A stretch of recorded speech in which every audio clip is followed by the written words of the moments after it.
good evening to you very beautiful people of planet Earth. Welcome to My Health, My Life, the program where your well-being takes center stage. This is the space where we talk honestly about our bodies, our minds, and the everyday choices that shape the quality of our lives. Health is not just about avoiding sickness, it's about understanding yourself, listening to your body, learning how to live better, stronger, and even happier. And every week on My Health, My Life, we bring conversations that inform, inspire, and empower you to take charge of your health. So wherever that you're listening from, maybe from home, from work, on the road, anywhere at all, please settle in, because today's conversation will change a lot of things about the way you think of your health and even your life as whole. The voice that you are listening to is the voice of Boluwatife Helen, your sweet radio voice, and I'm so glad that you could make it on the show today. So together, let us have a very interesting and educative session on radio.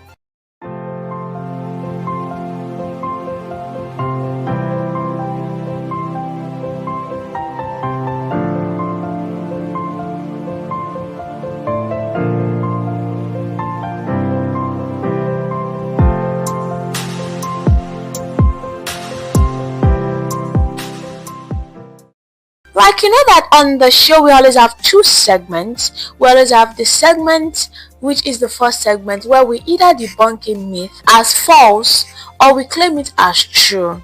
And today is not going to be any different. We already have a myth in the studio that we are either going to be debunking as false or claiming as true. And the second segment is where we enter into the discourse of the day. And this is what I say every time that we're on the show. Everything that we discuss on the show is quite important, and there are things that we just have to talk about. We just have to discuss, because everything about our health is important. And like I said earlier, it's not just about avoiding sickness or illness, it's about actually taking charge of our health. You don't have to wait until your health deteriorates to the extent that it's nothing to write home about. No, you can actually make that change from now. And this is what we do every time when this program airs. Now, moving on into the first segment, the myth that we're actually going to be debunking or claiming as true today is that we humans use only 10% of our brain. Is it true that we use only 10% of our brain? Is it true that we don't use the whole of our brain in everything that we're doing, in our thinking, in our walking, in our eating, in our reading, in our comprehending things? Is it only 10% of our brains that we use? Well, the truth is that it is not only 10% of our brain that we use. So that myth is debunked as false.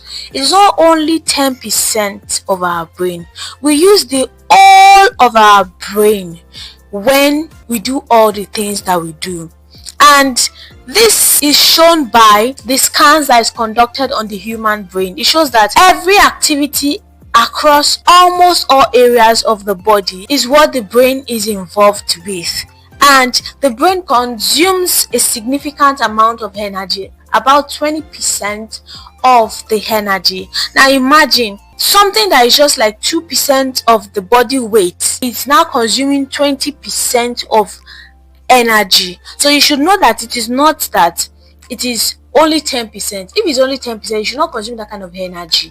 And with the fact that it's just the 2% body weight of the body and it's consuming that kind of amount, that means that the whole of our brain is what is working. It's only 10% that is working. And even when there's damage to the brain or anything, it can have a high effect on the body. So if we're using like 10% of our brain, any issue with the brain or any damage to the brain is not supposed to affect humans, but because we're using everything, that's why any issue, any damage, any injury to the brain will totally affect the human body. So it is not that we're using 10% of our brain, we're using everything. And this myth has been circulated by the earlier scientists that did not have enough equipment to carry out this research. That is why they believe that, okay, it's just the 10%. This is how much the equipment they were using then was able to gather, how much of the research they were able to do with the equipment they had then. That was why they were able to, okay, say it's 10% that we use. But in reality, with this present day technology, it is established that human beings don't use only 10% of their brain. They use all their brain. We don't use 10%. We don't use a little side of our brain. We use all of our brain in everything that we're doing, because our brains are quite important. Now, and there are ways that we can improve our brain function. We can improve our brain function by eating a balanced diet. So if you are not eating a balanced diet, your brain will not be improved. The things you're supposed to do, you'll not be able to do it. So eating a balanced diet can help you improve your brain function. Another thing is that when you exercise regularly, it helps to reduce the risk of coming down with health problems that may lead to dementia. So you do exercises like bike riding, you jog, you swim, just so that you can improve your brain function. And yes, exercise can help you improve your brain function. Another way is that you keep your brain active. Now, it is important that you keep your brain active. You think with it. Now, the more you use your brain, the better the mental function of your brain, because you are using it, you are thinking with it steady, you are solving problem with it, you are taxing it. Oh, how can I do this? How can I solve this issue? Oh, this is what I should do. Oh, this is what I should not do. Okay, something happened. Oh yes, I have to think about how to do this. I have to think outside of the box. Oh, they say we should all come up with ideas. No, my own has to be distinct. It has to be different. It has to be unique. You are thinking outside the box. You are keeping your brain active. You are doing everything that you are supposed to do, and your brain knows that my owner really is using me. So your brain cannot health issue because you are using it. When you do something for the first time, imagine that, okay, they said you should come up with ideas or something, and you don't want to think about what is common or something. You want something different. You want something distinct. So you go extra mile. You start going through things. You start making research. Oh, what can I do? How can I do it? How is it the best way to do it? All of those things. Now, if anything like that comes up again later, and you're able to do, you've done the first one, later to do it again, your brain knows that my owner is a very, very sharp person. They will always go outside the box. They're always keeping me on my toes. So it's going to be active. It's not going to be like the other time that you were slow. You were trying to gather it, to just need to gather momentum and able to do something. No, it has already gathered that momentum, so it's going to be getting better. At times I probably used to get solution to issues, it used to take like 10 minutes before, but because your brain knows that my owner is making use of me a lot, something that used to take 10 minutes, fast, it has already helped you gather all the things you're supposed to gather in 2 minutes, in 3 minutes, in 4 minutes, max of 5 minutes. You're able to gather the things. Oh yes, you've gotten an idea, you've gotten something, because your brain is active.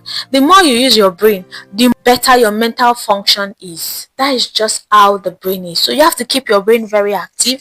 You have to eat balanced diet. You have to exercise regularly so that you can improve your brain function. And another myth that people also believe is that human beings can only use one side of their brain. Either is the left side or the right side of their brain. You cannot use the two together.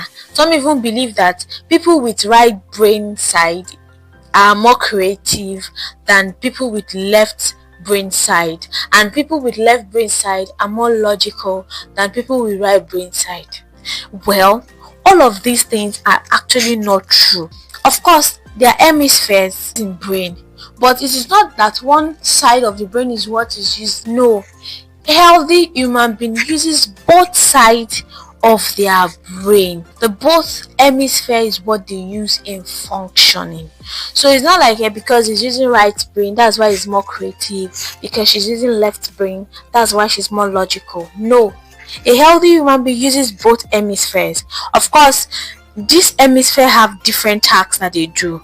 But the fact that one is working means that okay, maybe that is the job. Maybe when something comes in, oh, is this one that will pick it up to do? It's not like one side is dead, it's the other side that is working. So it's not like you're using 10% of your brain, you're using all of your brain to function. 1. 2, it's not like it's one hemisphere, maybe the left one is what is working or the right one is what is working. No, you're using the two of them, but it's just that they have different tasks.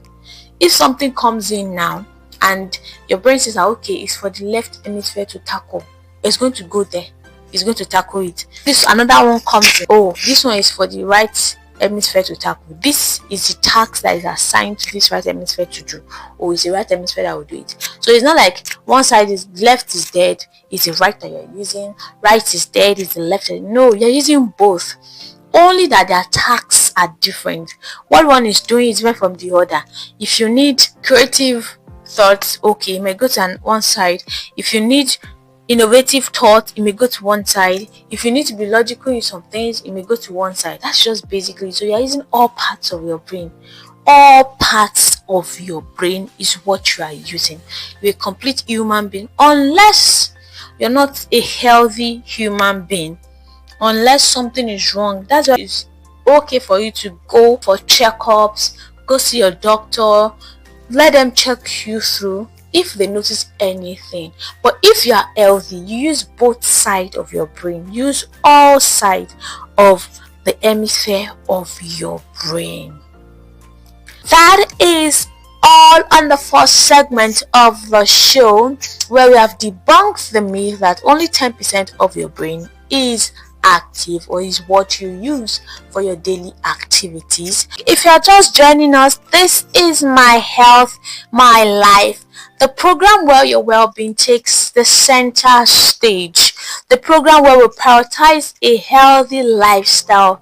We prioritize discussions, conversations about our health, how to become healthier, how to have a very healthy life, and not to only avoid sicknesses or illnesses. We are intentional about our health. We are intentional about keeping ourselves mentally, emotionally together, so that we can actually have a full life and not to miss any part of our life. And if you're just joining us, I'm not so glad to tell you that you have missed the first segment of the show, where we debunked a myth as false, because it is not true that it's only 10% of our brains that we use and not the whole of it. And we discuss ways of keeping our brains more active, of improving our brain function. We talked about you keeping your brain active, you eating balanced diet, you exercising regularly, so that your brain can actually function well. And we also debunk the myth that it is one side of the brain. Some people use different sides of the brain or different hemisphere of the brain. For some people, they are left-brained. For some people, they are right-brained. It is believed that people with left brain are logical and the people with the right brain are more creative. Well, all of this is false. You use the whole of your brain to function as a human being, and as a healthy person that you are, you use both hemispheres of your brain. It is only that these hemispheres have different tasks assigned to them. So if your thoughts or you need to do something creative, it might go to the right side, and if you need to do something logical, it might just go to the left side. But every human being has this complete hemisphere, and they use the complete sides, they use the whole of their brain. Now, moving on to the second segment, this is where we enter into the discourse of the day, where we enter into what we have come to actually talk about today. And I say it every time again, everything that we talk about on the show is important. One is not more important than one. One is not a little important. One is not a lesser important, or one is not less important than one. Everything is important. And today we're going to be talking about the eye health and the ear health. Now, it is very crucial for you to understand that our eyes and our ears are quite important to us. They have this crucial sensory function. Of course, our eyes helps us to see. What they are is for seeing. They are for seeing. It is the organ that is meant for seeing, and the ear is the organ that is meant for hearing. So it is quite important that you see. It is quite important that you hear. So how do you take care of your eyes? How do you take care of your ear? That is what we're going to be talking about today. And the lifestyle choices that you choose matters when we're talking about our eyes, our ears, and the way that we treat them. It is also important we know that our eyes and our ears are connected. And you may think that how our eyes and our ears connected? They are used for sensory function, and them working together help us to enhance the perception of the world to us. So when your eyes work together with your ears, it helps your perception of the world to be very enhanced. You're able to explore everything that you're supposed to explore, see what you're supposed to see, hear what you're supposed to hear, go on vacation, see the things, the beautiful sights, the beautiful views and all of that. You're able to hear people speak in different languages. You're able to make out the things they say, even when you may not understand their language, but when you can hear it often repeated, you may be able to pick one or two things from what they are saying. So it is important. It is quite important. The similarity between the eye and the ears are they are both used to gather information from our environment. Your eyes is seeing something. Oh, this is what it is like. This is what it is not like. It is gathering information for you. You're here, somebody is saying something around you, like you're listening now. You're gathering information. Oh, this is what happens. Oh, my brain, I'm using my brain, all parts of my brain. I'm not using one side of my brain. I'm using both sides of my brain. You are gathering information. You are saying things. It sticks in your mind. You're hearing things. It sticks in your mind too. So both of them are used to gather information. The ear picks sound. It helps you to understand speech. It helps you to enjoy music. It helps you to enjoy and listen to your radio. It helps you to stay alert to danger. So here, that is the function of the ear. And the eyes help you to capture light and images. I said it earlier. You went on vacation, you went to a different place, or even the things around you. Your eyes sees them and it sticks to your mind. It helps you to see. It helps you to navigate your surroundings. That is the function of your eyes. Now, after all of these things, you have seen them, you have heard them. All of these sensory inputs, they are processed by the brain. And when the brain processes these things, it integrates this information to create a comprehensive understanding of the world around us. These things happen in split second, because as you are seeing it, your brain is processing it. As you are hearing it, your brain is processing it. And it helps you just have this understanding. Oh, this is what is happening here. Oh wow, what a beautiful sight. Oh, this is an amazing view. And you are hearing something. Okay, I shouldn't do things like this. I should do things like this. This is how the world should be lived. This is how important it is for me to prioritize my health and all of that. So both of them help you to gather information. And also, aside gathering information, it helps to enhance communication. Now, you see somebody, while you're listening to them, you read their lips, you observe their facial expressions, you look at the gestures that they are making with their hands and all of that to understand the message. So that is what your eye works for. You see them as their lip is moving, you're able to read out some words from their lip.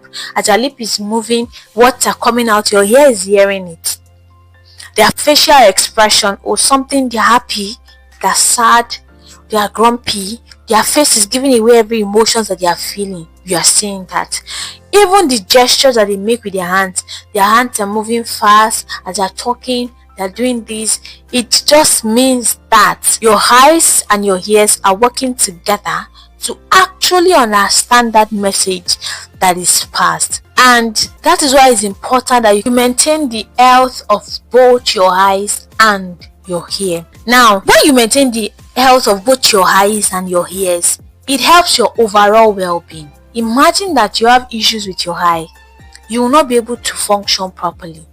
In fact, you're going to feel so down in you that, what is wrong? I can't see, I can't hear. Well, you don't even know what is going on around you because you can't see anything. You can only feel, you can only try to just listen to what people are saying.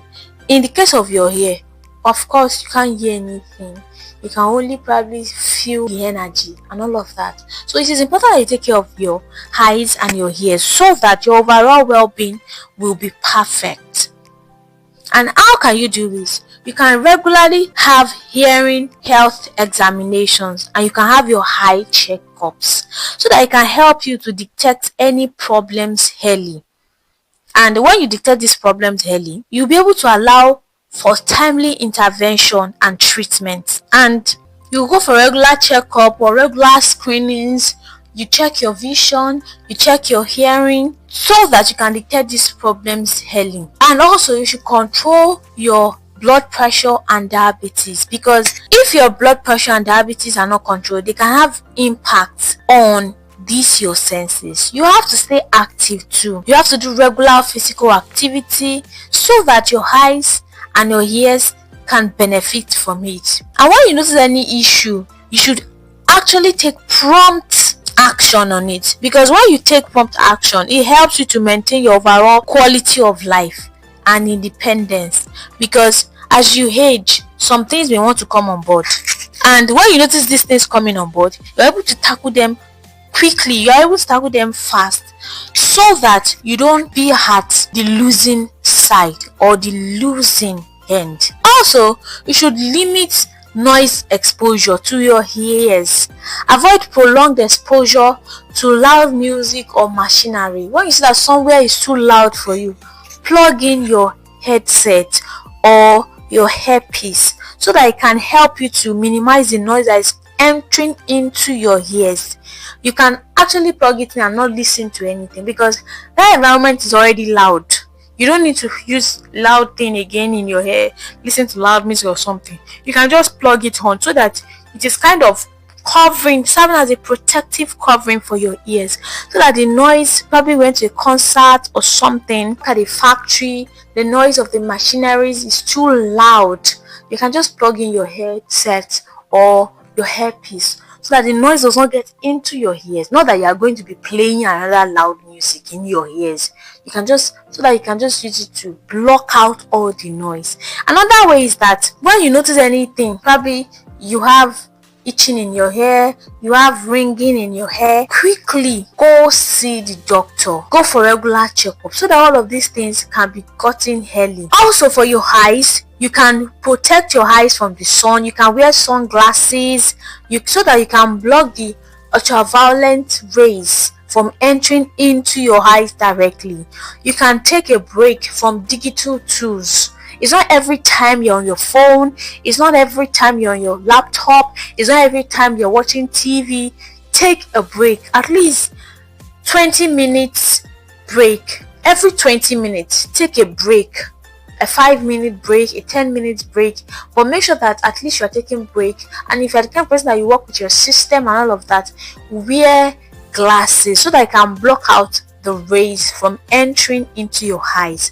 You have to eat well also. We cannot overemphasize the need to eat well. It is important that you eat well. You have to eat foods that are rich in antioxidants, like your green leafy vegetables, like your fish, and all of those other ones, so that you can have a healthy vision. You have to quit smoking. The harm that smoking and drinking alcohol causes to the body is more than the benefits. You have to quit smoking for the sake of your eyes, for the sake of your ears, for the sake of your brain, for the sake of your overall health. You have to quit smoking, because smoking has a way of increasing the risk of eye disease. You have to wear safety eyewear. If you work at a factory or anywhere that things fly around, chemicals, equipment, all of these things fly around, please wear safety eyeglass. Don't think that, oh, I'm past that level, I have experience already. Some people are like that. They feel like, I'm too big for this. How will I be well done and I will use let me just quickly do what I will do, sharp and I'm done. In 2 minutes, I'm done. If those things enter your eyes in that 2 minutes, the effects they have on your life will be more than the 2 minutes. So don't think that it's just a sharp thing. Let me just quickly do it. In 2 minutes, I'll be done. Or one work is small. It's just small work I want to do. I don't need a protective eye glass. I don't need a protective eyewear. I just want to do what I will do and just leave this place. Yes, sir. Do not be too familiar, and this familiarity will now put your health at risk. Use all the protective gears you're supposed to use.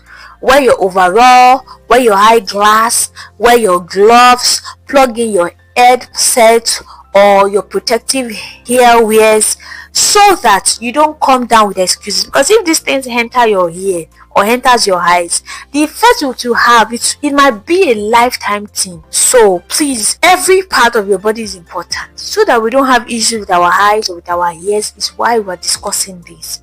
Please make sure that all of these things I've said, you are prioritizing them. Go for your checkups regularly. If you notice anything, any change in your eyes, in your ears, go quickly for a checkup, so that once you detect it early, you can tackle it early. Wear what you're supposed to wear to protect your eyes, your ears. Don't be too familiar, and this familiarity can affect your health. I hope that you have learned one, two, or plenty from today's episode. The program is My Health, My Life, and the voice that you are listening to is the voice of Boluwatife Helen. Until I see you again next week, Tuesday, enjoy a beautiful week ahead. Bye bye.